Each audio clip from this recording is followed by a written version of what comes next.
नरेंद्र मोदी सरकार ने अपने कार्यकाल का आखिरी बजट पेश किया। जाहिर सी बात है, आम लोगों को कई उम्मीदें होती हैं, जैसे कई प्रोडक्ट्स पर लगने वाला टैक्स थोड़ा कम हो जाए।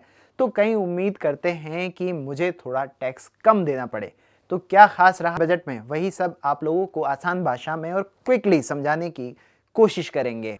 सबसे इंपॉर्टेंट बात आप लोगों को पहले ही बता देता हूं, वरना आप वीडियो को स्किप करके देखने लगेंगे कि जो टैक्स है उसको लेकर क्या बात की गई है। अभी तक सालाना 5 लाख तक की आय पर लोग कोई टैक्स नहीं देते थे। इस स्तर को न्यू टैक्स रिजीम यानी कि नई टैक्स व्यवस्था में 7 लाख करने का प्रस्ताव रखा गया है। यानी अब आपकी इनकम 7 लाख तक है तो आपको कोई भी टैक्स देने की ज़रूरत नहीं है। लेकिन इसमें एक झोल है। जगह जगह आप देख रहे होंगे कि यार ये जो तमाम वेबसाइट 3 से 6 लाख पर भी टैक्स का ग्राफ दिखा रही हैं, जैसे 5%, ये मामला आखिर क्या है? तो ये सवाल हमने एक्सपर्ट से जाना। आइए एक्सपर्ट इस पर क्या कह रहे हैं, क्या आपको वो समझा रहे हैं, आइए सुनते हैं उनको। ऐसा है कि हमारा जो टैक्स सिस्टम है वो बहुत ही कॉम्प्लिकेटेड है, क्योंकि उसमें तरह तरह के एग्जेम्पशंस होते हैं और तरह तरह के मतलब जो स्टैंडर्ड डिडक्शन है और ये सब होता है। तो उसकी वजह से कॉम्प्लिकेट हो जाता है, कौन कितना मतलब एग्जेम्पशन ले रहा है, उसको कितना टैक्स रेट पड़ रहा है। तो ये एक बहुत पुरानी डिमांड रही है बहुत लोगों की, मेरी भी, कि ये सारे एग्जेम्पशंस डिडक्शंस खत्म कर देने चाहिए और एक सिंपल टैक्स रिजीम होनी चाहिए। तो ये जो नई स्कीम है उसमें यही प्रावधान किया गया है कि हम थोड़ा टैक्स रेट कम कर देंगे, पर फिर एग्जेम्पशंस डिडक्शंस वगैरह नहीं अलाउड होंगे। तो अब ये 3 साल पहले ये स्कीम एक तरह से लॉन्च की गई थी, पर लेकिन ज्यादातर लोग अभी भी पुरानी स्कीम में हैं। उसकी वजह यह है कि पुरानी स्कीम में कंसेशन डिडक्शन लेके उनको टैक्स रेट कम पड़ता है। अब जो मतलब वेल ऑफ सेक्शंस हैं वो तो एग्जेम्पशन डिडक्शन वगैरह ले सकते हैं, क्योंकि वहां पे परिवार में 2 लोग 3 लोग काम कर रहे हैं और वो हर एक व्यक्ति एग्जेम्पशन और डिडक्शन ले सकता है, और फिर जो बाकी आमदनी बचती है उससे अपना घर का खर्चा चला सकता है। लेकिन जो एक सिंगल अर्नर है जिसको अपना परिवार चलाना है, तो वो फिर उसके पास इतनी सेविंग नहीं होती कि वो डिडक्शन और कंसेशन ले पाए उतने जितना कि तो जो समृद्ध परिवार है जहाँ पे 2 3 लोग काम कर रहे हैं, तो 2 3 बार डिडक्शन और वो कंसेशन ले लेते हैं। और जो सिंगल अर्नर फैमिली है वहां पे वो एक ही बार लेगा, और उसकी क्योंकि सेविंग की क्षमता कम होती है तो वो कम उसको मिलेगा। तो इसमें ये सारी चीजें आएंगी सामने कि जिसको डिडक्शन कंसेशन मिल रहा था वो शायद अभी भी पुरानी स्कीम में रहेगा। जो लोग सिंगल अर्नर फैमिली वगैरह हैं जो डिडक्शन कंसेशन नहीं ले सकते हैं, वो शायद नई स्कीम में शिफ्ट कर जाएं, क्योंकि वहां पे उनको टैक्स रेट कम पड़ेगा।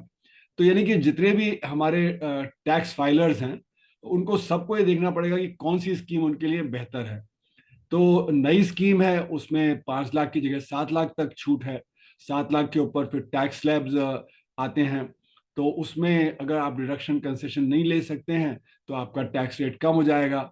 और जो पुरानी स्कीम में लोग हैं वो भी चेक करेंगे कि वो कितना जो उनको फायदा हो रहा है इस स्कीम से। अब जो कंफ्यूजन है जो मुझे लगता है जो वित्त मंत्री ने ठीक से साफ नहीं किया, उन्होंने एक तरफ कह दिया कि 7 लाख तक छूट है, और फिर आपने 0 to 3, 3 to 5 इस तरह से स्लैब बना दिए। तो उनको स्लैब बनाना चाहिए था 7 लाख से 10 लाख, 10 लाख से 15 लाख, इस तरह से तो फिर आदमी को समझ में आता सही ढंग से। अभी तो ऐसा लगता है कि जैसे कि अगर 3 लाख से ऊपर है तो आपको टैक्स लगना शुरू हो जाएगा।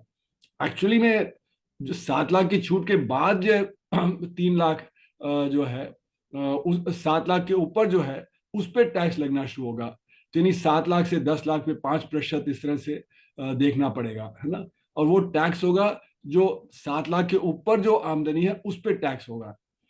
तो यानी कि जो एवरेज टैक्स रेट है वो काफी कम हो जाएगा। अभी तो 5 लाख के ऊपर वाले जो होते थे उनको होता था ये सारा। तो इसलिए थोड़ा सा मैं भी शुरू में कंफ्यूज हुआ कि एक तरफ कह रहे हैं कि 7 लाख के ऊपर ही टैक्स 7 लाख तक छूट है, और फिर जब टेबल में दिखाया 0 to 3 लाख, 3 to 5 लाख वगैरह इस तरह से, तो एक कंफ्यूजन क्रिएट कर दिया उन्होंने। वित्त मंत्री ने यह भी बताया कि अब इनकम टैक्स भरने की प्रक्रिया को भी आसान बनाया जाएगा, जिसके लिए नेक्स्ट जनरेशन टैक्स फॉर्म जारी किया जाएगा। क्या होगा वो हमें फ्यूचर में पता चल ही जाएगा। इनकम टैक्स में छूट देकर सरकार को कितना घाटा होगा? वित्त मंत्री निर्मला सीतारमण ने बताया कि टैक्स में छूट देने के बाद टैक्स से होने वाली कमाई में सरकार को 38,000 करोड़ का घाटा होगा, जिसमें से 37,000 करोड़ रुपए डायरेक्ट टैक्स और 1,000 करोड़ रुपए इनडायरेक्ट टैक्स का घाटा है। तो अब ये सरकार घाटा हम जनता से ही रिकवर करेगी या फिर नहीं करेगी, इसको कैसे वो रिकवर करेगी? आइए जानते हैं एक्सपर्ट ने इस पर हमें क्या बताया। ऐसा है कि जो ये डायरेक्ट टैक्स में आता है ना, तो डायरेक्ट टैक्स तो एक चीज है, इनडायरेक्ट टैक्सेस दूसरे हैं, है ना। फिर ये इनकम टैक्स में है, कॉर्पोरेशन टैक्स अलग है, कस्टम्स ड्यूटी अलग है। तो जो टोटल रेवेन्यू है सरकार का, वो इस साल काफी बॉइंट रहा है। उसके पीछे वजह यह है कि हमारा जीएसटी बढ़ गया। जीएसटी कलेक्शन क्यों बढ़ा? क्योंकि इन्फ्लेशन तेज था, है ना, 10% से ज्यादा इन्फ्लेशन का रेट रहा। तो उसकी वजह से सब चीजों के दाम बढ़े, तो उस पर जीएसटी कलेक्शन बढ़ गया। फिर इंपोर्ट बहुत तेजी से बढ़े, क्योंकि इंपोर्ट के प्राइसेस बहुत ज्यादा थे, उसकी वजह से फिर ये बढ़ गया। फिर तीसरी वजह यह कि हमारा संग्रह क्षेत्र बहुत तेजी से आगे बढ़ रहा है, और 95% टैक्स कलेक्शन तो संग्रह क्षेत्र से आता है, और संग्रह क्षेत्र तो बहुत कम देता है। तो संग्रह क्षेत्र के बढ़ने से भी जीएसटी का कलेक्शन बढ़ गया। इसीलिए आप देखेंगे कि अभी जो जनवरी के आंकड़े आए हैं वो रिकॉर्ड 1.55 लाख करोड़, जो सेकंड हाईएस्ट हो गया। तो जो ये हमारा जीएसटी कलेक्शन है वो बढ़ गया। फिर संग्रह क्षेत्र के बढ़ने से कॉर्पोरेशन टैक्स कलेक्शन बढ़ गया, इनकम टैक्स कलेक्शन बढ़ गया। तो हमारे जो डायरेक्ट टैक्स है वो 24% बढ़ गए। तो क्योंकि इतना ज्यादा बॉयंसी है, तो अगर 38,000 करोड़ छोड़ भी दिया तो कोई इतनी बड़ी बात नहीं है। और उनको लगता है कि ये नई टैक्स रिजीम में जाने से जो कंसेशन रिडक्शंस कम होंगे, तो फिर सरकार को उससे धीरे धीरे फायदा होगा, कि वो टैक्स कलेक्शन ज्यादा होगा उसकी वजह से। तो जो 38,000 करोड़ है वो तो एक तरह से कुछ भी नहीं है। मतलब अगर आप देखें, टोटल रेवेन्यू अगर 30 लाख करोड़ रुपए के आसपास इकट्ठा होता है, जीएसटी से, कॉर्पोरेशन टैक्स से, इनकम टैक्स वगैरह से मिला के, तो 38,000 करोड़ रुपए क्या है? 0.1% भी नहीं है। तो ये कोई खास कंसेशन में कंसेशन नहीं है। और ये मेरा मानना है कि मिडिल क्लास को ये लुभाने की कोशिश है, वो भी एक तरह से मेरा मानना है कि वो सही नहीं है। क्योंकि 38,000 करोड़ रुपए जितना जो मतलब बेनिफिट मिलेगा जो मिडिल क्लास को या वेल ऑफ सेक्शंस को, तो उससे ज्यादा तो उनको दामों में नुकसान हो जाएगा। जो दाम बढ़ रहे हैं इस समय, अगर 5% भी दाम बढ़ रहे हैं, तो उनका ही कंजम्पशन सबसे ज्यादा होता है। तो उसमें 5% जो दाम बढ़ रहे हैं, तो उसमें उनका ज्यादा लॉस हो जाएगा। तो इसलिए मेरा मानना है कि ये तो एक मामूली सा कंसेशन है। इस पे ये सोच ले रहा है कि मिडिल क्लास की परचेजिंग पावर बढ़ जाएगी या कुछ होगा, ये ऐसी कोई खास बात नहीं है कि उनके हाथ में बहुत ज्यादा पैसा आ जाएगा। फिर फाइनली जो चीज है वो देखने की, कि हमारे देश में हालांकि 7.5 करोड़ लोग टैक्स फाइलर होते हैं, लेकिन 3.5 करोड़ के करीब तो निल रिटर्न फाइल करते हैं, कि मतलब उनकी कोई टैक्सेबल इनकम नहीं है। उसके ऊपर 1.5 करोड़ हैं जो बहुत कम टैक्स रिटर्न फाइल करते हैं, जिनका टैक्स पेमेंट बहुत कम होता है। वहां पे जरूर हो सकता है कि जो नई स्कीम से या पुरानी स्कीम से उनको फायदा पहुंच रहा हो, जो वो उठाते रहेंगे। उसके ऊपर जो 1.5 करोड़ लोग हैं जो कि इफेक्टिव टैक्स पेयर हैं, जिसको प्रधानमंत्री ने जिक्र किया कि इफेक्टिव टैक्स पेयर सिर्फ 1.5 करोड़ हैं, वो जो लोग हैं उनको तो ऑलरेडी बहुत फायदा हो रहा है, क्योंकि स्टॉक मार्केट बढ़ा है, उससे उनका वेल्थ बढ़ गया। संग्रह क्षेत्र बढ़ रहा है, वो लोग संग्रह क्षेत्र में काम करते हैं, तो वहां पे आमदनी बढ़ रही है। तो उनके लिए टैक्स कंसेशन देने की कोई जरूरत नहीं थी। तो मेरा मानना है कि जो मिडिल क्लास है उसके ऊपर इनडायरेक्ट टैक्स की मार ज्यादा पड़ती है बनस्पत डायरेक्ट टैक्स की। जो वेल ऑफ सेक्शन है उस पर डायरेक्ट टैक्स का इफेक्ट होता है, क्योंकि उनका कंजम्पशन बहुत छोटा हिस्सा होता है। तो इसलिए जो मिडिल क्लास है उसको ये लुभाने की जो कोशिश है, मुझे लगता है वो कोई मतलब दिखाने के लिए अच्छी है, पर लेकिन इफेक्टिवली कुछ नहीं है। उनके लिए तो इनडायरेक्ट टैक्स कम कर दिया जाए, तो उनका जो बर्डन है टैक्स का वो कम हो जाएगा। और खासकर पेट्रोलियम गुड्स हैं, डीजल है, पेट्रोल है, यहाँ पे अगर कटौती की जाती तो उनको ज्यादा फायदा पहुंचता। अभी तो जो उनको 2, 3, 4, 5 हजार रुपए का साल में फायदा होगा, उससे ज्यादा तो उनका पेट्रोल और डीजल में निकल जाता है। तो इसलिए ये, जैसे मैं कहता हूँ, हाथी के दांत खाने के और होते हैं, दिखाने के और होते हैं। तो यहाँ पे दिखाने के लिए कंसेशन हो गया मिडिल क्लास को, पर एक्चुअली में कोई खास कंसेशन उनको नहीं मिल रहा है, क्योंकि उनका लॉस जो हो रहा है वो इनडायरेक्ट टैक्स से और इन्फ्लेशन से हो रहा है। अब आते हैं बजट में और क्या खास रहा। भारतीय रेलवे को 2.40 लाख करोड़ का आवंटन। साल 2013 से 2014 के मुकाबले रेलवे का ये बजट लगभग 9 गुना ज्यादा रहा। अंत्योदय योजना के तहत गरीबों के लिए मुफ्त खाद्यान्न की आपूर्ति को 1 वर्ष के लिए बढ़ा दिया गया है। शहरी आधारभूत ढांचा विकास के लिए हर साल 10,000 करोड़ रुपए। पीएम आवास योजना में 66% बढ़ोतरी। 79,000 करोड़ रुपए। कृषि के लिए कर्ज का लक्ष्य बढ़ाकर 20 लाख करोड़ रुपए भी किया जाएगा। राज्य सरकारों को इंटरेस्ट फ्री लोन दिया जाएगा। अनुसूचित जाति मिशन पर अगले 3 साल में 15,000 करोड़ रुपए खर्च किए जाएंगे। पीएम सुरक्षा के तहत 44.6 करोड़ लोगों को बीमा सुविधा भी उपलब्ध कराई जाएगी।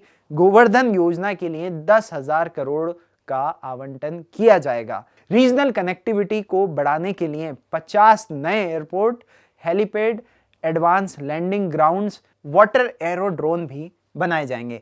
अब किसानों के लिए इस बजट में क्या खास रहा वो भी जान लेते हैं। किसानों के लिए इस बजट में जो खास रहा वो ये कि अगले 3 साल तक 1 करोड़ किसानों को नेचुरल फार्मिंग में मदद की जाएगी। युवाओं के कृषि स्टार्टअप को बढ़ावा देने के लिए एग्रीकल्चर फंड की स्थापना भी की जाएगी। आगे देखेंगे इसकी ज़मीनी हकीकत क्या होती है कुछ दिनों में, कि कितना युवाओं को असल में किसानों को दिया जाता है, क्योंकि जो किसान हैं वो सरकार से नाराज़ होते हैं या फिर इस बात को लेकर खुशी जाहिर करते हैं। वो हम आप लोगों को आगे ग्राउंड रिपोर्ट के जरिए बताने की कोशिश करेंगे। सरकार से समृद्धि किसानों के लिए ये प्रोग्राम चलाया जाएगा, इस प्रोग्राम की जिसकी अभी हमने बात की। इसके जरिए 63,000 एग्री सोसाइटी को कंप्यूटराइज भी किया जाएगा। पशुपालन मछली पालन के क्षेत्र में कर्ज देने की रफ्तार भी बढ़ा दी जाएगी, ताकि ये जो वो काम कर रहे हैं इसको वो और आगे बढ़ाते रहें। मल्टीपर्पस कॉरपोरेट सोसाइटी को बढ़ावा दिया जाएगा।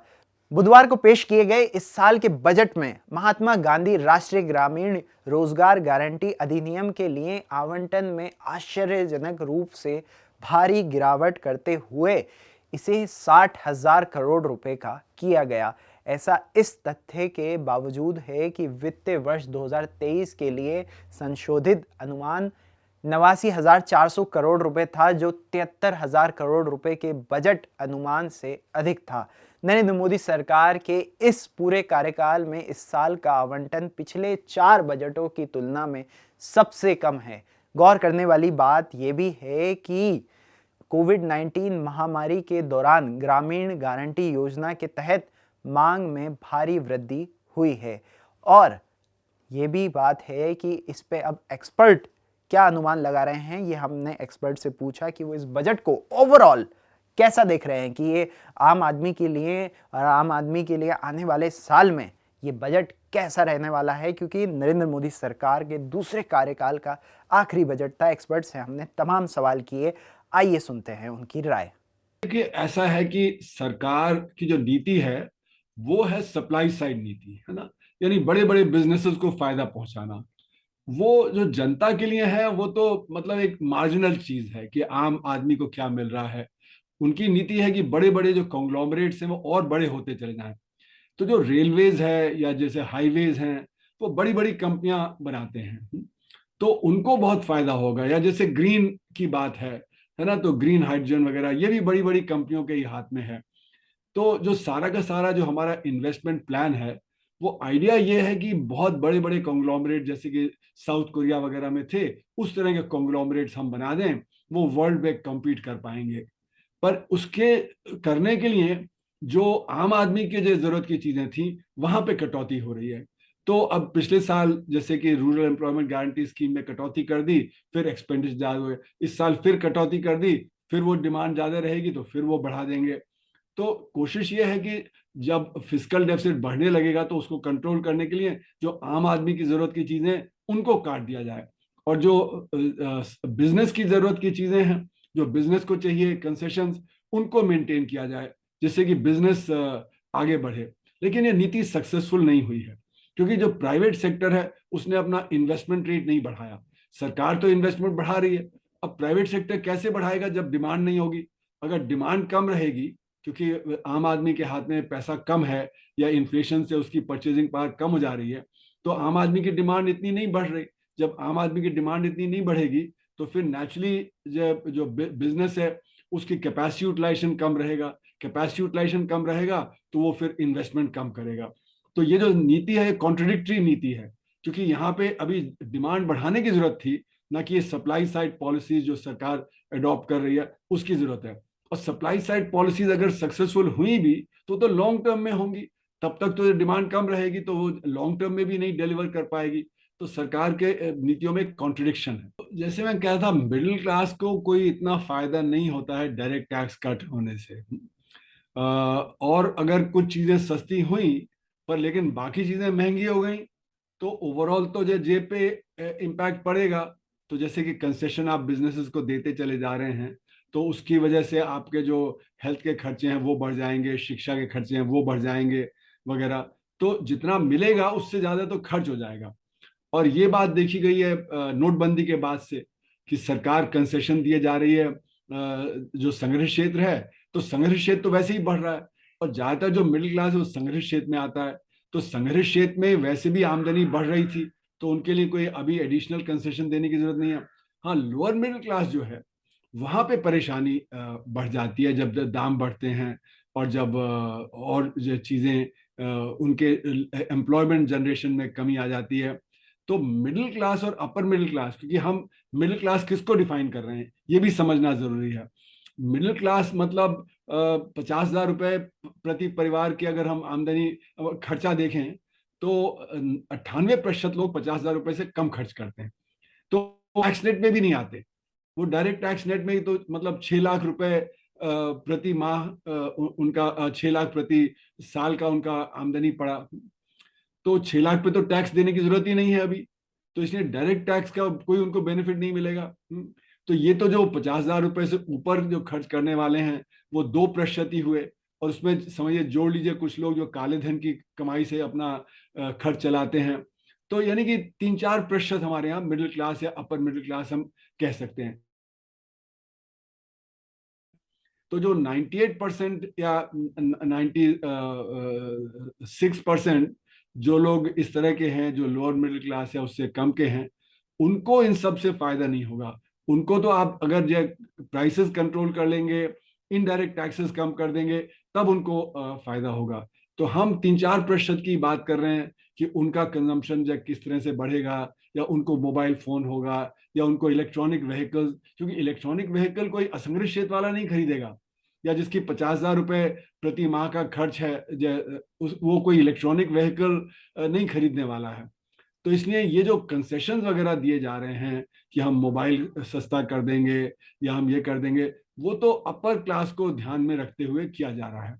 उसका असर आम आदमी के कंजम्पशन पे और उसके परचेजिंग पावर पे नहीं पड़ेगा। द वायर के और वीडियोस देखने के लिए सब्सक्राइब करें और बेल आइकन पर क्लिक करें। स्वतंत्र पत्रकारिता की आर्थिक मदद करने के लिए डिस्क्रिप्शन में दिए गए लिंक पर जाएं और अपनी राशि चुनें।